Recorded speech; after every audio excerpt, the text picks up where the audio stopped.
పరలోక రాజ్యము తమ దివిటీలు పట్టుకొని పెండ్లి కుమార్ని ఎదుర్కొనుటకు బయలుదేరిన 10 మంది కన్యకలను పోలి ఉన్నది. బుద్ధి లేని వారు తమ దివిటీలతో పాటు నూనె తీసుకొని పోలేదు. బుద్ధిగల వారు తమ దివిటీలతో కూడా సిద్ధెలలో నూనె తీసుకొని పోయారు. పెండ్లి కుమారుడు ఆలస్యం చేయగా వారందరూ కునికి నిద్రించుచున్నారు.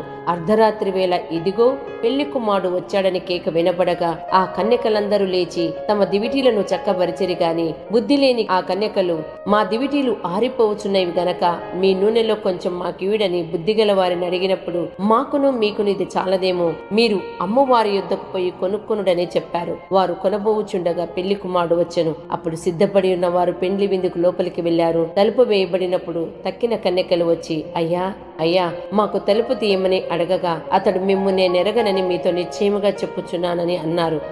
ఆ దినమైనను గడి అయినను మీకు తెలియదు గనక మెలకువగా ఉండమని యేసయ్య అన్నారు.